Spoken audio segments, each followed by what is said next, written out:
La armonía de las esferas es una antigua teoría de origen pitagórico que plantea una idea fascinante: el universo está regido por proporciones numéricas perfectas, de la misma manera en que la música se basa en intervalos armónicos.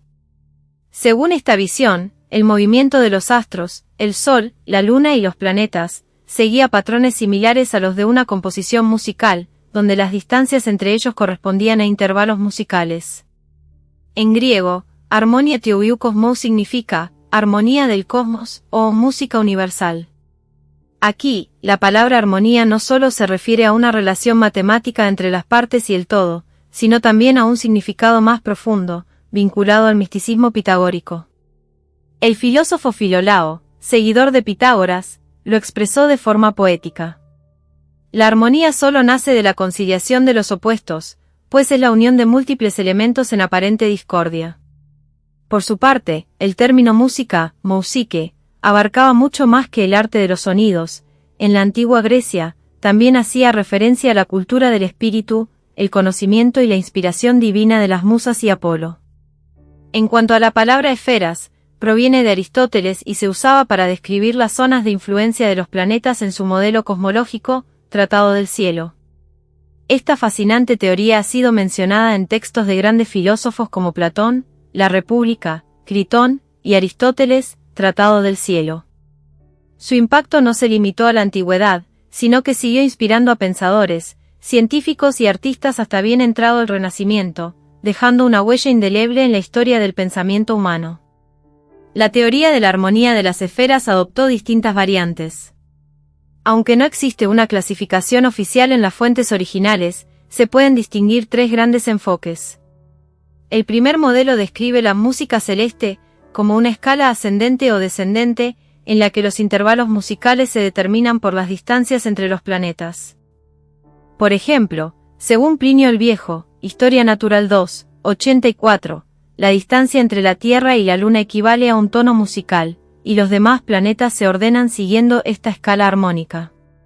El segundo enfoque propone una escala similar, pero basada en la velocidad con la que se mueven los planetas. Según esta idea, que aparece en el Sueño de Escipión de Cicerón, el planeta con el movimiento más lento, la Luna, produciría el sonido más grave, mientras que la esfera inmóvil generaría el sonido más agudo. El tercer tipo de teoría se inspira en un célebre pasaje del Taimeo de Platón, 35-36, donde se describe cómo el demiurgo organizó las proporciones del alma del mundo usando una serie de números específicos: 1, 2, 3, 4, 9, 8, 27. Estas relaciones matemáticas dieron origen a los intervalos musicales fundamentales. Octava, 2, 1. Quinta, 3, 2. Cuarta, 4, 3. Tono, 9, 8. Este concepto fue reinterpretado de muchas formas por los neoplatónicos, como Macrobio en su comentario al Sueño de Escipión, quienes buscaron en estos números un reflejo de la armonía del cosmos. No obstante, como señala el especialista Luc Brisson, Platón no intentaba desarrollar una teoría sobre sonidos emitidos por los astros, sino más bien explicar la estructura matemática y metafísica del universo.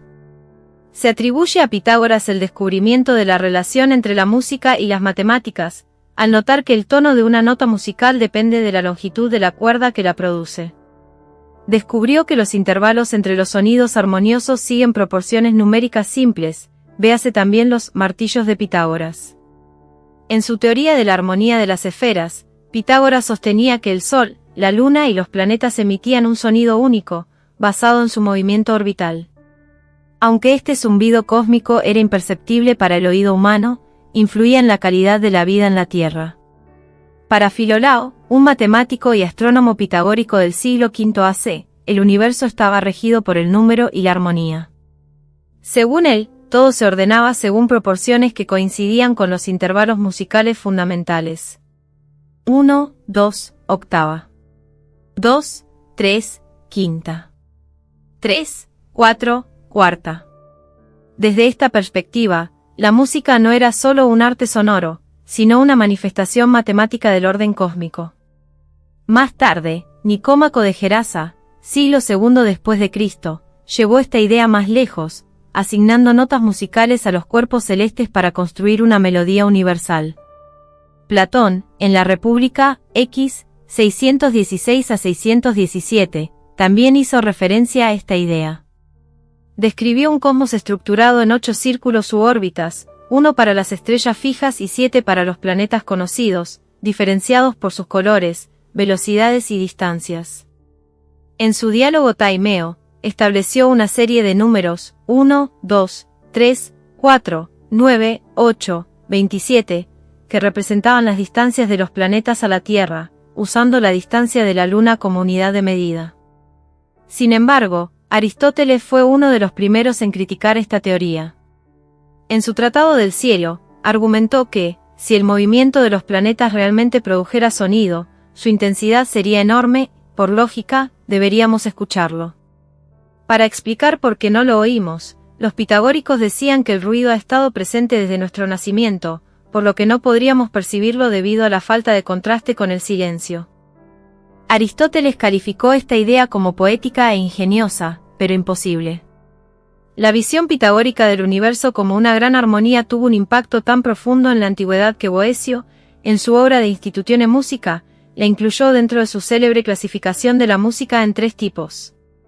Música mundana, la música del cosmos, es decir, la armonía de las esferas. Música humana, la armonía interna que une el alma y el cuerpo. Música instrumentalis, la música producida por instrumentos, en el sentido que la entendemos hoy. Esta concepción del mundo basada en la armonía no solo perduró en la tradición antigua, sino que se mantuvo viva a lo largo de la Edad Media, influyendo en la filosofía, la astronomía y la música. Más adelante, Johannes Kepler retomó esta idea en sus estudios sobre el cosmos. En Mysterium Cosmographicum, 1596, estableció una relación entre los ángulos formados por los planetas y los intervalos musicales. En su obra Harmonix Mundi, 1619, Kepler llevó la teoría aún más lejos, basando la música celeste no en las distancias entre los planetas, sino en sus velocidades orbitales. Según su segunda ley, la velocidad de un planeta aumenta cuando se acerca al Sol. Así, dedujo que cada planeta tenía su propia nota musical, formando un coro cósmico. Saturno y Júpiter bajos. Marte tenor. Tierra y Venus contraltos. Mercurio soprano. Kepler incluso asignó tonos específicos a los planetas. Según sus cálculos, cuando Saturno está en su punto más alejado del Sol, afelio, su tono es un Sol, mientras que en su punto más cercano, perihelio, su tono es un Si. Finalmente, en 1622, el médico y alquimista Michael Meyer continuó explorando la relación entre la música y el cosmos. En su obra Cantilenae Intellectuals de Poenice Redivivo, describió una escala cósmica. 1/3 de la Tierra a la Luna. 1/5 de la Luna al Sol. 1/8 del Sol hasta el cielo. Estos intentos de traducir el universo en términos musicales reflejan el deseo humano de encontrar orden y belleza en el cosmos, uniendo ciencia, arte y espiritualidad en una misma sinfonía universal. La ley de Titius-Bode, 1772, es una de las teorías que intentaron describir la armonía del sistema planetario. En 1702, el matemático James Gregory propuso una secuencia numérica, 4, 7, 10, 15, 52, 95, para representar las distancias de los planetas en décimas del radio de la órbita terrestre. Años más tarde, en 1766, el astrónomo Johann Daniel Titius formuló una regla empírica que sugería una relación matemática entre las órbitas de los planetas. Basándose en una progresión geométrica de razón 2, dedujo que las distancias de los planetas al Sol seguían un patrón predecible. En 1772, Johann Elert Bode retomó y popularizó esta teoría. Según su cálculo, si se toma 4 como la distancia media entre Mercurio y el Sol, y se agregan términos de la serie 3×1, 3×2, 3×4, 3×8, etc., los resultados se aproximan notablemente a las distancias reales de los planetas en unidades astronómicas UA, donde un UA es la distancia media entre la Tierra y el Sol. Aquí se presentan las distancias aproximadas de los planetas según esta regla, junto con notas musicales asociadas. Mercurio 0.387 UA, nota Do. Venus 0.723 UA, Re. Tierra 1000 UA, Sol. Marte 1524 UA, Do. Ceres, cinturón de asteroides, 2.77 UA, Re. Júpiter 5203 UA, Si bemol. Saturno 9539 UA, Mi. Urano 19182 UA, Mi. Neptuno 30055 UA, La. Más adelante, en 1910, el cristalógrafo Victor Goulsimit propuso una variante de esta teoría. En lugar de usar la distancia Tierra-Sol como unidad astronómica, utilizó la distancia Júpiter-Sol para establecer una escala de referencia. Según sus cálculos, cada planeta correspondía a una frecuencia armónica diferente, organizándose en una especie de partitura cósmica.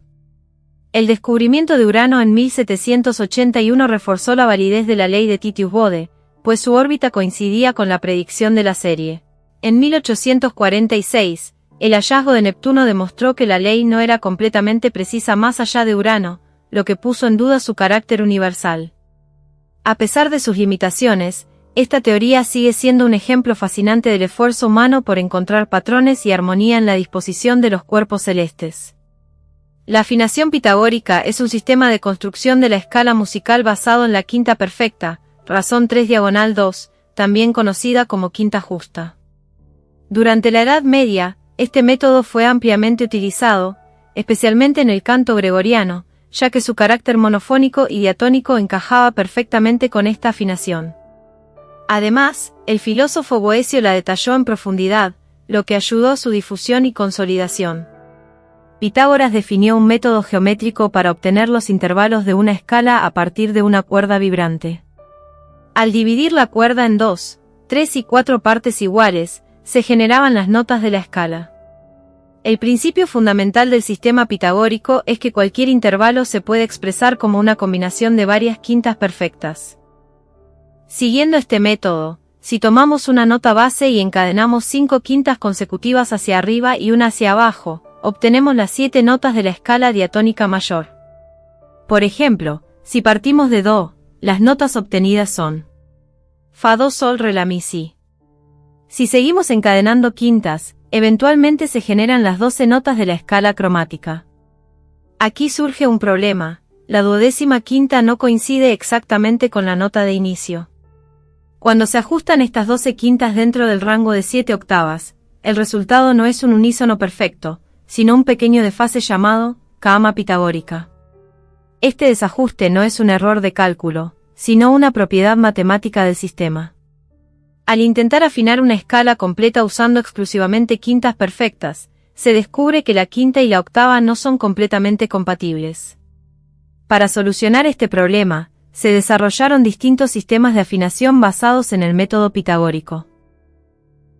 Una de las soluciones más simples fue dejar la última quinta con un ligero ajuste, reduciéndola en la cantidad exacta del kama pitagórica.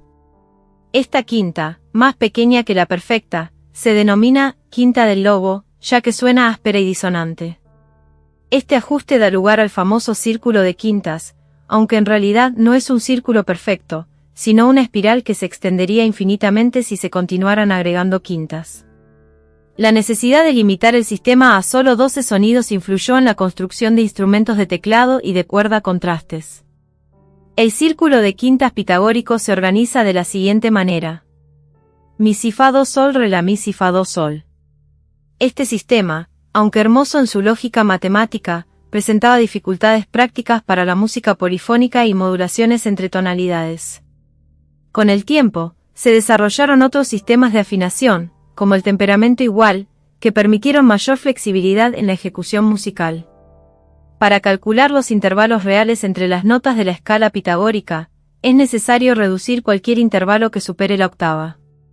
Esto se debe a que, en el sistema pitagórico, los intervalos se construyen encadenando quintas. Cuando un intervalo resulta mayor a una octava, se debe ajustar dividiendo entre octavas hasta obtener una versión más simple del mismo. Por ejemplo, si consideramos la secuencia Do, Sol, Re, vemos que la distancia entre Do y Re ya excede la octava, por lo que se debe reducir a su equivalente dentro de la octava.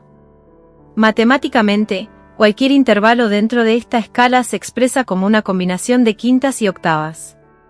La división entre octavas se usa para compensar los excesos y reducir el intervalo a su forma más simple. Cuando se aplican estas reducciones y se ordenan las notas por altura, se encuentran dos tipos de intervalos entre notas consecutivas. El tono pitagórico se forma a partir de dos quintas. Se corresponde con el tono grande de la serie armónica que existe entre los armónicos naturales. El semitono diatónico, limma, se forma a partir de 5 quintas descendentes. En este caso, la quinta y la octava están invertidas porque las quintas se recorren en sentido antihorario en el círculo de quintas, mientras que normalmente se consideran ascendentes. Dentro del sistema pitagórico existen dos tipos de semitonos. El semitono diatónico o limma surge dentro de la escala como la diferencia entre una cuarta justa y una tercera mayor pitagórica. Como la tercera mayor es más grande que en otros sistemas, la diferencia con la cuarta justa genera un semitono pequeño. El semitono cromático o apotomé se obtiene restando el semitono diatónico de un tono completo. Es más grande que el semitono diatónico. En otras palabras, en la afinación pitagórica, el tono se compone de la suma de un limma, semitono diatónico pequeño, y un apotomé, semitono cromático grande. Esta distinción se mantiene en la práctica musical actual, especialmente en el canto y los instrumentos de cuerda sin trastes, donde las notas sensibles y los sostenidos no están afinados de manera uniforme, sino que dependen del contexto armónico y melódico. Si te ha gustado el contenido y deseas contribuir al crecimiento continuo de este canal, te invito a considerar la posibilidad de suscribirte a mi canal de YouTube. Puedes hacerte miembro por menos de 3 euros al mes. En el apartado de tienda, podrás acceder al merchandising de Estudio Alejandría. No solo estarás apoyando mi creatividad y esfuerzo, con tus compras, sino que también tendrás acceso exclusivo a contenido más detallado y enriquecedor. Como suscriptor, formarás parte de una comunidad comprometida con el desarrollo y la exploración de nuevos temas. Tu apoyo es fundamental para seguir creando contenido. Únete a la comunidad y sé parte de esta emocionante aventura. Y hasta aquí llegamos con este emocionante contenido. Si te ha gustado y quieres seguir explorando temas fascinantes como este, no olvides suscribirte al canal y activar la campanita para recibir notificaciones de nuestros nuevos vídeos.